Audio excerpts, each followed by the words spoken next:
I've heard you say several times on tapes that this is a heightened state. Our planet is in a heightened state of energy and awareness. Because of the magnificent contrast, more of you have been aggravated into supreme desire. So there is a stronger asking than we've ever seen in a time-space reality, which means the answering is happening, which is why the current is flowing. In other words, more are asking, and so Source is answering more, so the energy is moving faster, which means being in a state of allowing is more important to personal comfort than it has ever been before.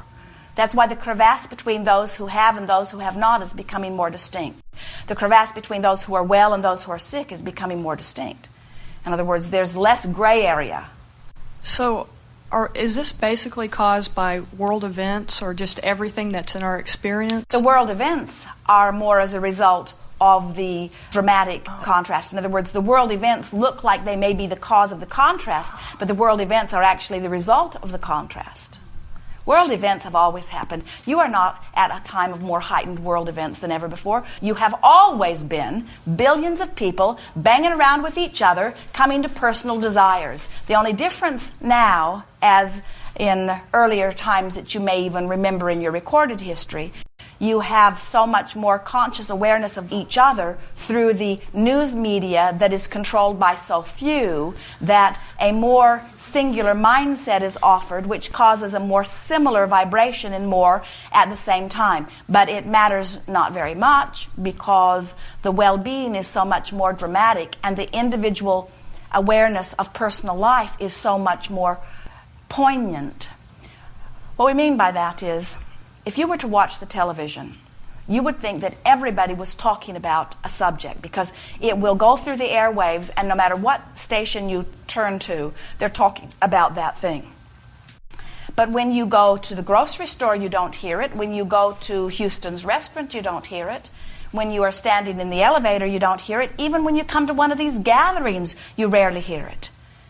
In other words, what people are talking about is what they're going to have for dinner and who they're going to eat with and what time they're going to have dinner and who's going to take the kids to soccer and who's going to pay the accounts receivable. In other words, you are much more diverse in your thoughts than is implied by watching the handful of deciders about what world events are.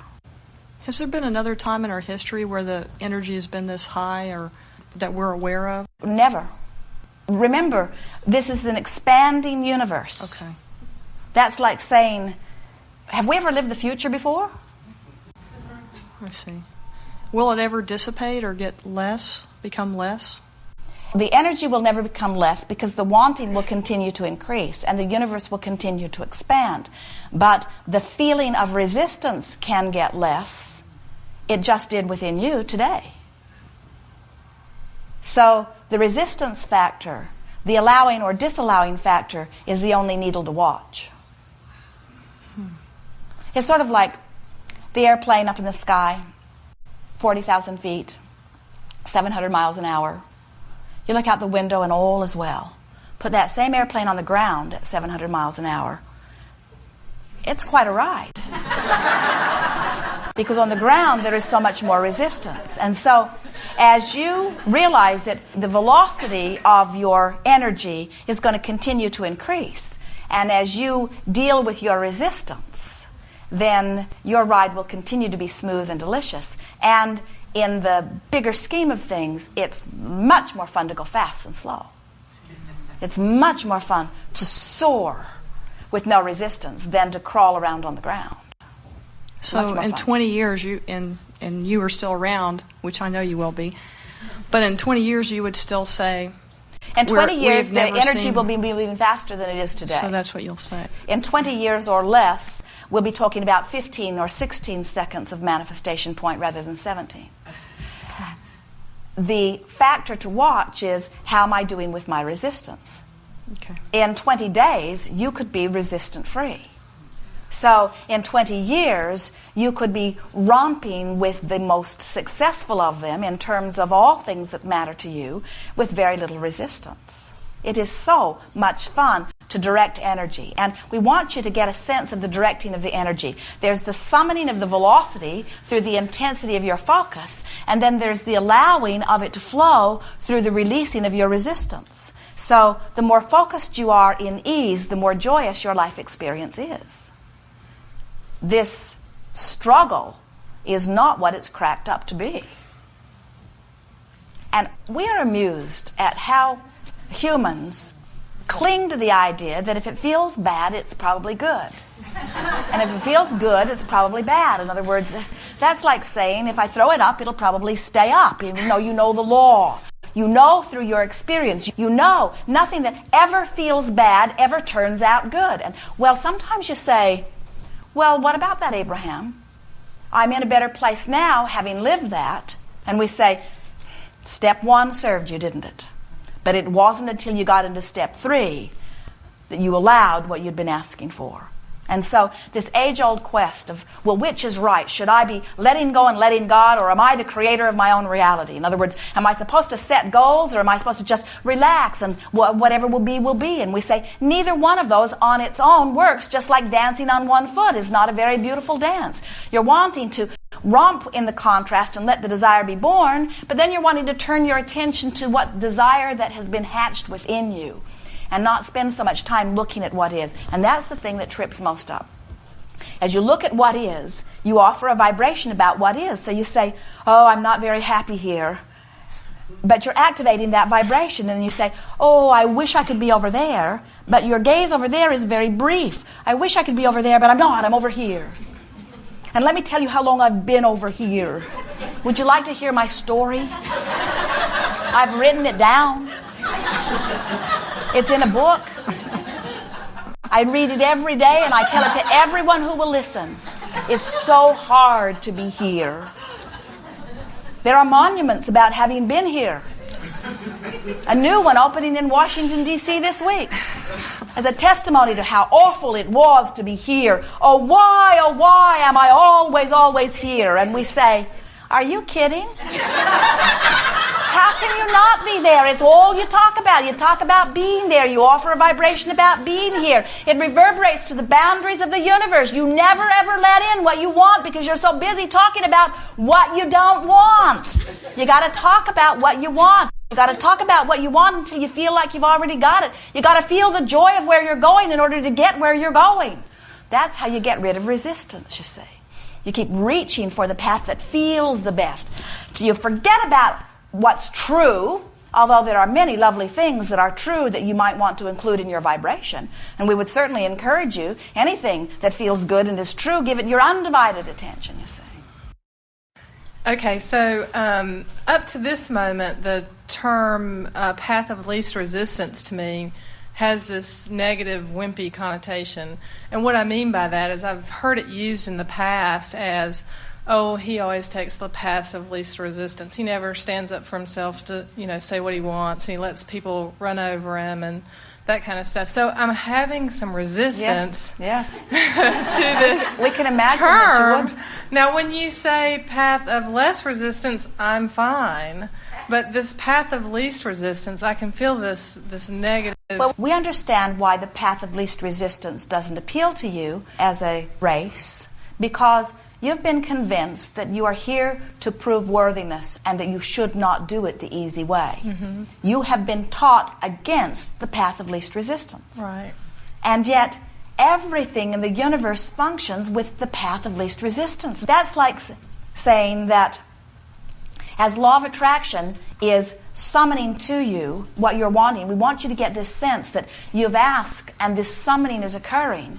And so if you would just relax and let it come, it would come. And you say, but no, it must be harder than this.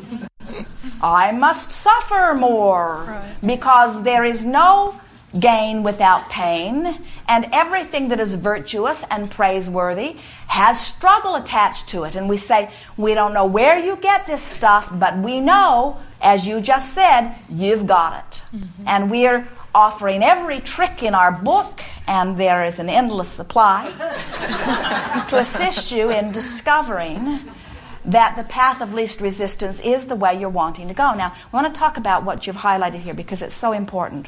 We didn't say don't focus. We're saying focus. We didn't say don't examine the contrast and decide. We're saying examine the contrast and decide. We're just saying that once you've decided, get out of the way of it and let the universe yield to you what you're asking for.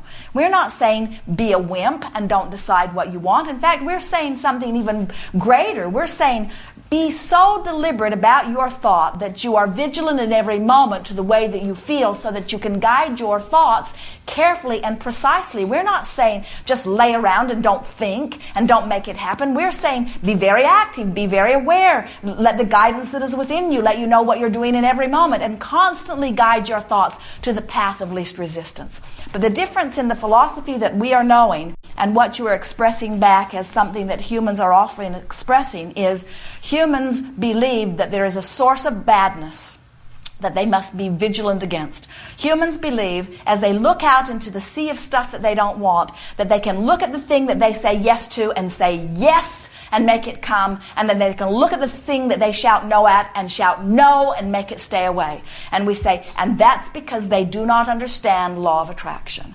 And when you understand law of attraction and you understand that the only source is one of well-being, then you can relax into the idea of letting the well-being that is natural to you be. But it doesn't mean that you are not deliberate. It doesn't mean that you are not a director. You're helping us to express with greater clarity something that we've been wanting to express. And that is the battle that we feel within so many of you as you say, well, which is it? Am I the deliberate creator of my experience, or am I supposed to let go and let God? It's the age-old battle. Yep. Materialism versus spiritualism. In other words, how does it all fit together? And we say, you are extensions of that which is source, and you would not be here focused in this magnificent environment if your focus were not of huge value.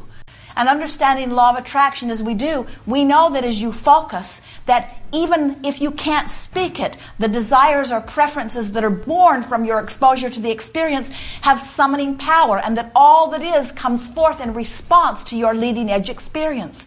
So you are not only not broken here to prove some sort of worthiness, you are on the leading edge that is taking all that is into this expanding universe. Your part in all of this is critical to the expansion of this universe.